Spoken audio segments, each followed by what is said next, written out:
ፍርሃት ማለት ምን ማለት መሰላችሁ? የምታስቡት ሐሳብ በጠቅላላ በሰይጣን ሲታቀድ ማለት ነው። ሰይጣን የምታስቡትን ሐሳብ ዲተርማይን ሲያደርግ ማለት ነው። ከአጋንንት ስራት የተፈታችሁ በፍጹም እንዳትፈሩ። ድጋሚ ቢገባብኝ ምናምን የሚባል ታሪክ የለም። እናንተ የጌታ ናችሁ። ከእናንተ ጋር ያለው ከሁሉ በላይ ነው። እንዴት እሆናለሁ ብዬ አልፈራም። አምላኬ ይችልበታል። የኔ አባት ይችልበታል። አደራረግ ይችልበታል። መስራት ይችልበታል። መለወጥ ይችልበታል። መቀየር ይችልበታል። የሌለን እንዳለ አድርጎ መጥራት ይችልበታል። የትኛውም አይነት ወደ እናንተ የተላከ የስጋት ጨረር ከዚህ ሰዓት ጀምሮ የተቋረጠ ይሆን። እንድትደነግጡ፣ እንድትፈሩ፣ በሕይወታችሁ ላይ ጥርጣሬ እንዲፈጠር ያደረገ የአጋንንት መልእክት በኢየሱስ ስም ይገለበጣል። ኢያሱ መጽሐፍ ምዕራፍ 1 ቁጥር 6 ጀምሮ ያለውን ቃል ባነበው ደስ ይለኛል። ጽና፣ ለቀደሙት አባቶቻቸው እሰጣቸዋለሁ ብዬ የማልኩላቸው ምድር እንዲወርሱ ይህን ሕዝብ የምትመራው አንተ ነህና በርታ፣ አይዞ ብቻ አንተ በርታ። ባሪያዬ ሙሴ የሰጠን ትእዛዝ ሁሉ በጥንቃቄ ጠብቅ። በምትሄድበት ሁሉ እንዲሳካልህ ወደ ቀኝም ወደ ግራም አትበል። ይህ የሕግ መጽሐፍ ከአፍ አይለይ። በውስጡ የተጻፈውን ሁሉ በጥንቃቄ እንድትፈጽመውም ቀንም ሆነ ሌሊት ከሐሳብ አትለየው።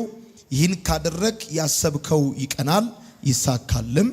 በምትሄድበት ሁሉ እግዚአብሔር አምላክ ካንተ ጋር ነውና አይዞ በርታ፣ ጽና፣ አትፍራ፣ አትደንግጥ ብዬ አላዘዝኩምን? ባነበብነው የኢያሱ መጽሐፍ ምዕራፍ 1 ቁጥር 9 ላይ አትፍራ ብዬ አላዘዝኩምን ይላል። ፍርሃት ሰይጣን በሰዎች ላይ የሚያደርሰው ጥቃት ነው። ብዙ ሰዎች ይፈራሉ፣ ጨለማ ይፈራሉ። በብዙ መልኩ ፍርሃት ለአብዛኛው ህመማችን ምክንያት ነው። በብዙ መልኩ ፍርሃት ለአብዛኛው ችግራችን ዋና ሶርስ ነው። የምትፈሩ ሰዎች አንድ ቅዱስ ፍርሃት አንድ ብቻ ነው፣ እሱም እግዚአብሔርን መፍራት ነው። በምሳሌ መጽሐፍ ምዕራፍ 1 ቁጥር 7 ላይ የእግዚአብሔር ቃል ሲናገር እግዚአብሔርን መፍራት የጥበብ መጀመሪያ ነው ተብሎ እንደተጻፈ እግዚአብሔርን መፍራት የጥበብ መጀመሪያ ከሆነ ቅዱስ ፍርሃት እግዚአብሔርን ብቻ መፍራት ስለሆነ እግዚአብሔርን መፍራት የጥበብ መጀመሪያ እንደሆነ ሁሉ እግዚአብሔርን ከመፍራት ውጪ ያለ ፍርሃት ሁሉ የውድቀት መጀመሪያ ነው፣ የህመም መጀመሪያ ነው፣ የጥፋት መጀመሪያ ነው። ሰዎች መውደቅ የሚጀምሩት፣ ሰዎች በማይሆን የህይወት መንገድ ላይ መግባት የሚጀምሩት ብር ሲያጡ ሳይሆን መፍራት ሲጀምሩ ነው። ወዳጅ ሲከዳቸው አይደለም፣ ያሰቡት ነገር አልሳካ ሲላቸው አይደለም፣ መፍራት ሲጀምሩ ነው። ስለዚህ ፍርሃት የውድቀት መጀመሪያ ነው፣ የሽንፈት መጀመሪያ ነው፣ የበሽታ መጀመሪያ ነው። ሰዎች ከመውደቃቸው በፊት፣ ከመታመማቸው በፊት፣ በአስቸጋሪ የህይወት መንገድ ውስጥ ከመግባታቸው በፊት በህይወታቸው የሚሆነው ነገር ፍርሃት ነው። ስለዚህ ፍርሃት ሰይጣን በሰዎች ላይ የሚያደርሰው ጥቃት ነው። ፍርሃት ጨዋነት አይደለም። ፍርሃት ምስኪንነት አይደለም። ፍርሃት የአጋንንት ጥቃት ነው። ፍርሃት ከሰይጣን ጋር መተባበር ነው። እግዚአብሔር ያለ ምክንያት ኢያሱን አትፍራ አላለውም። አትፍራ ሲለው ደግሞ እያበረታታው ሳይሆን እያዘዘው እንደሆነ የእግዚአብሔር ቃል ይናገራል። አትፍራ ብዬ አላዘዝኩምን ብሎ ይናገራል። ለምንድነው ከሰይጣን ጋር ሰዎች የሚተባበሩት? በድግምት ብቻ አይደለም፣ በመተት ብቻ አይደለም፣ በመፍራት ከሰይጣን ጋር ይተባበራል። በህይወታችሁ ላይ ከሰይጣን ጋር መተባበር የለባችሁም። ፍርሃት ከሰይጣን ጋር መተባበር ማለት ነው። ፍርሃት አሉታዊ አስተሳሰብን፣ ራስን ለአሉታዊ አስተሳሰብ አሳልፎ መስጠት ነው። የሚፈሩ ሰዎች ሲወድቁ፣ የሚፈሩ ሰዎች ህይወታቸው ሲበላሽ፣ ወደ ኋላ ሲቀሩ፣ ሲያፍሩ እንጂ የሚሰማቸው ከዛ ውጪ የሆነ የድል ህይወት፣ የአሸናፊነት ህይወት አይታያቸውም። መፍራት ጨዋነት አይደለም፣ ራስን አሳልፎ ለአሉታዊ አስተሳሰብ መስጠት ማለት ነው መፍራት ማለት።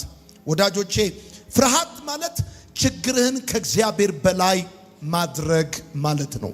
ስትፈሩ እያላችሁ ያላችሁት ችግራችሁ ከእግዚአብሔር በላይ እንደሆነ እንደዛ እንድታቁ ፈልጋለሁ። መፍራት ወይም ፍርሃት ስልጣንን ለሰይጣን መስጠት ነው። የህይወታችሁን ስልጣን የህይወታችሁን መሪነት ለሰይጣን አሳልፎ መስጠት ነው። በእኛ ሀገር መፍራት እንደ ጨዋነት፣ መፍራት እንደ ምስኪንነት፣ መፍራት እንደ ጥሩነት እየተቆጠረ ኖረናል። ወዳጆቼ በደንብ እንድሰሙ ይፈልጋሉ። ቅዱስ ፍርሃት አንድ ፍርሃት ብቻ ነው። እሱም እግዚአብሔርን መፍራት ብቻ ነው። እግዚአብሔርን ከመፍራት ውጭ ያለ ፍርሃት ሁሉ እርኩስ ፍርሃት ነው። ፍርሃት የሰይጣን ማግኔት ነው። ሰይጣንን ወደ ህይወታችሁ አትራክት የሚያደርግ ነገር ነው። ሰይጣን ወደ ህይወታችሁ እንዲመጣ የሚያደርግ ነገር ነው። ራሳችሁን ለአሉታዊ አስተሳሰብ አሳልፋችሁ መስጠት ነው። ከሰይጣን ጋር መተባበር ነው። ህይወታችሁን እንዲያፈርሰው በበሽታ ባልጋ ቁራኛ እንድትቀመጡ እንዳይሳካላችሁ በእጃችሁ እየደከማችሁ በመንፈሳችሁና በሐሳባችሁ የምትፈሩ ከሆነ ግን ለሰይጣን ራሳችሁን አሳልፋችሁ መስጠት እንደዚሁም ከሰይጣን ጋር መተባበር ማለት ነውና ትፈራላችሁ ማለት ሰይጣን በህይወታችሁ ላይ የበላይነት እንዲኖረው መብት ትሰጡታላችሁ ማለት ነው። በአጭር አማርኛ የሚፈሩ ሰዎች የእግዚአብሔርን ቸርነት ማስታወስ አይችሉም። የእግዚአብሔርን ቸርነት እንዳይታያቸው ይሆናል። የሚፈሩ ሰዎች ሁልጊዜ የሚመለከቱት ሞትና ጥፋትን ብቻ ነው። የምትፈሩ ከሆነ ሁልጊዜ የሚታያችሁ ሞት ነው። ሁልጊዜ የሚታያችሁ ጥፋት ነው። ለምንድነው እማልፈራው ከተባለ እኔ እምተባበረው ከእግዚአብሔር ጋር ስለሆነ ነው። ከሰይጣን ጋር ስለማልተባበር ነው። የሐዋርያ ጳውሎስ ለጢሞቴዎስም ሲጽፍለት የነገረው እንደዚህ ነው። የፍርሃትን መንፈስ አልተቀበላችሁም ብሎ እንዳለ ማለት ነው። ወዳጆቼ አንዳንዶቻችን ጨለማ እንፈራለን፣ ብቻችንን መሆን እንፈራለን፣ በብዙ አቅጣጫ እንፈራለን፣ እንሰጋለን። አሁን አንድ ልጅ አንድ ፍርሃት አለው። አባቱ የሞተው በ43 ዓመቱ ነው። እሱም እዛ እድሜ ላይ ሲደርስ ሚሞት ይመስለዋል። ቀድሞ አጋንንት በፍርሃት መጥቶታል። ስለዚህ እዛኛው ዓመት ላይ ሰይጣን በህይወቱ ላይ የፈለገውን ነገር እንዲያደርግ እድል ፈጥሮለታል ማለት ነው። እና ለምሳሌ ወደ ብዙ ሰዎች ህይወት አጋንንት የሚገባው በፍርሃትና በድንጋጤ በር ነው። ስትደነግጡ ለአጋንንት በር ትከፍታላችሁ። ስትፈሩ አጋንንትን ወደ ህይወታችሁ አትራክት ታደርጋላችሁ። እና ምንም ሌላ የተለየ ነገር ሆኖ አይደለም። ጥሩ ሁኔታ ውስጥ አድገው ግን የሚፈሩ ሰዎች አሉ።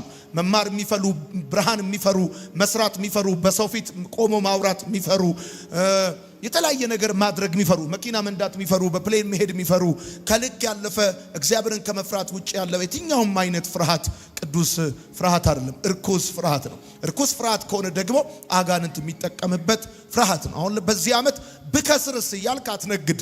ብከስርስ እያልክ እየፈራ አይደለም መነገድ ያለብህ። እየፈራ የምትነግድ ከሆነ መክሰርህ የማይቀር ጉዳይ ነው። ምንም የሚመጣ ታሪክ የለም። ማለት ያለብህ እንደዚህ ነው። እግዚአብሔር እረኛዬ ነው የሚያሳጣኝም የለም። ከቤት ስትወጣ ብለህ መውጣት ያለብህ ይሄንን ነው። እግዚአብሔር እረኛዬ ነው የሚያሳጣኝም የለም። በለመለመ መስክ በረፍት ውሃ ዘንድ እንደዚህ ነው። እግዚአብሔር እረኛዬ ነው። እረኛ ፕሮቴክት ያደርጋል። እረኛ አሳልፎ ለጠላት አይሰጥህም። እና እረኛ ያለው ሰው አይፈራም። አምላክ ያለው ሰው አይፈራም። በእግዚአብሔር የሚታመን ሰው አይፈራም። በአንድ እጃችሁ አምናለሁ በሌላ እጃችሁ ፈራለሁ ብሎ ክርስትና የለም። ምንም አይመጣም። አጠገባቸው ያለው ሰው ንኩትና ምንም አይመጣም በሉት። ንገሩት፣ ምንም አይመጣም በሉት። እግዚአብሔር ካንተ ጋር ነው፣ ምንም አይመጣም በሉት። ከፍ አድርጉ እጆቻችሁን። በጌታ በኢየሱስ ማንኛውም አይነት ፍርሃት ከዚህ ቀን ጀምሮ የተሰበረ ይሁን። በደንብ አድርጉና አሜን በሉ። አሁን በዚህ ዓመት አሁን ከዚህ ቀን ጀምሮ ፍርሃት ታቆማላችሁ። ከሰይጣን ጋር መተባበር ታቆማላችሁ። በቃ ስለ ልጆቻችሁ እንዳትፈሩ፣ ስለ ትዳራችሁ እንዳትፈሩ፣ ስለ ነጋችሁ እንዳትፈሩ፣ ስለ ህይወታችሁ እንዳትፈሩ። በፍጹም ፍርሃት የሚባል ነገር በህይወታችሁ ላይ ለአጋንንት ስልጣን እንዳትሰጡ አንድ ነገር እነግራችኋለሁ። እግዚአብሔር ምስክሬ ነው። ጌታ ኢየሱስ ክርስቶስ የእባቡን ራስ ይቀጠቅጠዋል። በደንብ አድርጉና አሜን በሉ። ጠላቶቻችሁ ይመታሉ። አሜን በሉ። ከነሱ ጋር ካለው ከኛ ጋር ያለው ይበልጣል። ካንቺ ጋር ያለው ይበልጣል። አሜን ይባላል። የወደደሽ ይበልጣል። አሜን ይባላል። ከሚመትቱባችሁ፣ ከሚደግሙባችሁ፣ በልዩ ልዩ የህይወት መንገድ ከሚያሳድዷችሁ ከናንተ ጋር ያለው ይበልጣል። አሜን ይባላል። ወጥመድ ተሰበረ እኛም አመለጥን የሚል ሰው አሜን ይባል። አንድ ሰው ዛሬ ማለዳ ማምለጥ ይሆንለታል። ማምለጥ ይሆንለታል።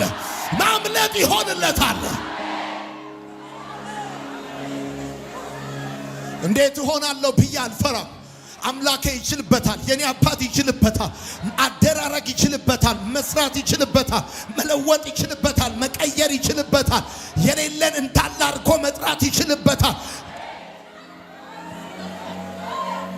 ብዙ ሰዎችን የገደላቸው በሽታው አይደለም፣ የበሽታው ስጋት ነው፣ የበሽታው ፍርሃት ነው። ብዙ ሰዎችን የገደላቸው አንዳንድ አገልጋዮች ሲናገሩ እሰማለሁ። የማይድን በሽታ የማይድን በሽታ የሚባል የለም ብራዘር፣ የማይድን በሽታ የሚባል የለም። ካንሰር ቢሆን ይድናል። አሁን በዚህ ሰዓት አልጋቸው ላይ ለተኙ በካንሰር ህመም ላይ ላሉ ሰዎች እነግራቸዋል። ካንሰር አይድንም የተባለ እንኳን ሐኪም እንኳን እንደሱ አይልም። እነግርሃለሁ በጌታ በኢየሱስ ስም ፈውስ ይሆንላቸዋል። የትኛውም አይነት ወደ እናንተ የተላከ የስጋት ጨረር ከዚህ ሰዓት ጀምሮ የተቋረጠ ይሆን። እንድትደነግጡ እንድትፈሩ በሕይወታችሁ ላይ ጥርጣሬ እንዲፈጠር ያደረገ የአጋንንት መልእክት በኢየሱስ ስም ይገለበጣል። አጠገባችሁ ያለውን ሰው ጨብጡትና የማይድን የሚባል በሽታ የለም በሉት። የለም ፈውስ የሌለው በሽታ የለም በሉት። ከማንኛውም አይነት ንገሩት። ስም ያለው ስም የሌለው በሽታ በኢየሱስ ስም ነፃ ትወጣለህ በሉት። በኢየሱስ ስም ነፃ ትወጣለህ በሉት። አንተና የአንተ ቤት በኢየሱስ ስም ትጠበቃላችሁ። በጌታ በኢየሱስ ስም በቅባት ትወጣላችሁ። በሞገስ ትገባላችሁ። በጌታ በኢየሱስ ስም ይከናወንላችኋል። ዛሬ ማለዳ አንድ ሰው ከእግዚአብሔር ዘንድ ሞገስን ተቀብሎ ይወጣል። ፈውስን ተቀብሎ ይወጣል። እኔ ከእግዚአብሔር ጋር ነው የምተባበረው። እኔ ከአባቴ ጋር ነው የምተባበረው። ቤትን ከሚያፈርሰው አጋንንት ጋር እንዳትተባበር። አንገት እንድትደፋ ከሚሰራ አጋንንት ጋር እንዳትተባበር። በቃ እንዳትተባበር። ፍርሃት ከአጋንንት ስራት የተፈታችሁ በፍጹም እንዳትፈሩ። ድጋሚ ቢገባብኝ ምናምን የሚባል ታሪክ የለም። እናንተ የጌታ ናችሁ። ከእናንተ ጋር ያለው ከሁሉ በላይ ነው። የሚያኖራችሁ እግዚአብሔር ነው። የመረጣችሁ እግዚአብሔር ነው። አዎ አሁን እየተናገርኩኝ ከወተት ላይ ስልባቦት እንደሚነሳ ከህይወታችሁ ላይ አንድ የማይገባ ነገር ይነሳል። በጌታ በኢየሱስም ጥርጣሬ ይነሳል። ስጋት ይነሳል። ፍርሃት ይነሳል። የሞት ቀንበር ይነሳል። የሞት ቀንበር ይነሳል።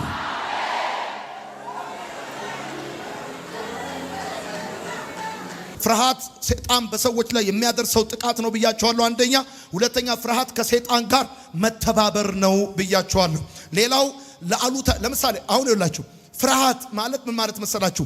የምታስቡት ሐሳብ በጠቅላላ በሰይጣን ሲታቀድ ማለት ነው። ሰይጣን የምታስቡትን ሐሳብ ዲተርማይን ሲያደርግ ማለት ነው። ለምሳሌ ስትወድቁ፣ ስትጠፉ፣ ስታብዱ፣ አገር ስትለቁ፣ ስትከስሩ እነዚህ ሐሳቦች በጠቅላላ በሰይጣን ዲተርማይን ሲደረጉ የሐሳብ ክፍላችሁን የፍቃድ ክፍላችሁን አጋንንት ሲነጥቃችሁ ማለት ነው። የአብዛኛው ችግር ምክንያት ፍርሃት ነው። ፍርሃት ማለት ችግርን ከእግዚአብሔር በላይ ማድረግ ማለት ነው። ከእግዚአብሔር በላይ የሆነ ምንም አይነት ችግር የለም። እሱ ብቻ አይደለም ወዳጆቼ፣ የምጽፉ ሰዎች ጻፉ። እፈራለሁ ማለት እግዚአብሔር ሊረዳኝ ፍቃደኛ አይደለም ብዬ እላለሁ ማለት ነው። እግዚአብሔር ሊረዳኝ ፍቃደኛ አይደለም ብዬ እላለሁ ማለት ነው። እፈራለሁ ማለት እግዚአብሔር ሊረዳኝ ፍቃደኛ አይደለም ብዬ እላለሁ ማለት ነው። እግዚአብሔር ደግሞ ሊረዳኝ ፍቃደኛ ነው። ታሪኬን ሊቀይር ልጁን የሰጠኝ ለዛ ነው። አንድያ ልጁን የሰጠኝ ከድቅድቅ ጨለማ ወደሚደነቅ ብርሃን የዘላለሙን የሰጠኝ አምላክ የጊዜው እንዴት ይነሳኛል? የዘላለሙን የሰጠኝ አባት የዛሬን እንዴት ይነሳኛል? በፍጹም አይነሳኝም። እና ፍርሃት ማለት ችግርን ከእግዚአብሔር በላይ ማድረግ ማለት ነው። እግዚአብሔር አምላክ ሊረዳኝ ፍቃደኛ አይደለም ብሎ ማሰብ ማለት ነው። ለሰይጣን በህይወትክ ላይ የበላይነት መስጠት፣ ለበሽታ መስጠት፣ ለብዙ ነገሮች የበላይነት መስጠት ማለት ነው ፍርሃት ማለት። በአጋንንት ስርዓት ውስጥ ብዙ ሰዎች የሚያዙበት ምክንያት ይሄን ነው። በነገራችን ላይ ይሁንኝኔን የአብዛኛው ሱስ ምክንያት ፍርሃት ነው። አንዳንድ ሰዎች የሚጠጡት ለኮንፊደንስ ነው፣ ለቦልድነስ ነው፣ ስትሮንግ መስሎ ለመታየት ነው። ውስጣቸው ያለ ድንጋጤ ያለ እሱ ሲጠጡ የሄደ ይመስላቸዋል። ለዚህ ነው የመመረቂያ ጽሑፋቸውን አስተማሪዎቻቸው ፊት ለፊት ለማቅረብ ሲወጡ ስለሚፈሩ እጃቸው ስለሚንቀጠቀጥ ለድፍረት ብለው ይጠጣል፣ ለድፍረት ብለው ይቅማል፣ ለድፍረት ብለው ያጨሳል። እንደዚህ የሚባል ታሪክ የለም። እኛ አምላካችን መጠጊያችን ባገኘን በታላቅ መከራ ረዳታችን። ምድር ብትነዋወጥ አለ መጽሐፍ ሲናገር አንድ ሰው ይበለኝ እስቲ ምድር ብትነዋወጥ ተራሮች ወደ ባህር ልብ ይወሰዱ። ኑሮ ቢወደድ ጤፍ 1 ሚሊዮን ብር ቢገባ ዶላር 100 ምናምን ብር ለምን የፈለገበት አይገባም። አንድ ጌታ አለ ብቻውን አምላክ የሆነ የማይጠፋ የማይታይ የዘመናት ንጉሥ አሜን ይባላል። ፀሐይን ያወጣታል፣ ጠዋት ማታ ወደ ቦታው ይመልሳታል። ምድርን በቃሉ የደገፈ ዓለማትን በስልጣኑ ቃል የደገፈ አምላክ አለ የሚል ሰው ካለ አሜን ይባል። ሕይወቴ ባለቤት አለ። በጣም አሁን ይሄን እየተናገርኩኝ ከበሽታ ስጋት ከበሽታ ቀንበር ነፃ እየወጡ ያሉ ሰዎች አሉ። አሁን ዛሬ ማለዳ ፈውሳቸው የሚቀበሉ ሰዎች አሉ። ኢየሱስ ክርስቶስ ጌታ ነው። ሞትን እንዳትፈሩ፣ አጋንንትን እንዳትፈሩ። ከኔ ጋር ያለው ከነሱ ጋር ካለው ይበልጣል። ሰይጣን ሊመታክ ሲፈልግ አስቀድሞ ፍርሃት ነው ውስጥ የሚጨምረው። ከሰጋ ለዚህ ነው ሰዎች የፈራሁት ሆነ የሚሉት። የፈራሁት ሆነ ይሉሃል። እንደፈራው ቅፍፍ ብሎኝ ደስ አላለኝ ፍርሃት ሲለኝ ነበር ይላሉ። ወጥተው እንደፈሩት ይሆናል። በፍጹም አንተ ማለት ያለብህ እንደዚህ ነው። ነገ ጠዋት ስትወጣ እግዚአብሔር እረኛዬ ነው የሚያሳጣኝም ሃሌሉያ ይሹሩን ሆይ በሰማያት ላይ ለረድኤት በደመናትም ላይ በታላቅነት እንደሚራመድ እንደ እግዚአብሔር ያለ ማንም መኖሪያ የዘላለም አምላክ እግዚአብሔር ነው። የዘላለም ክንዶች ከአንተ በታች ናቸው። እስቲ በደንብ አርኩና አሜን ባሉ።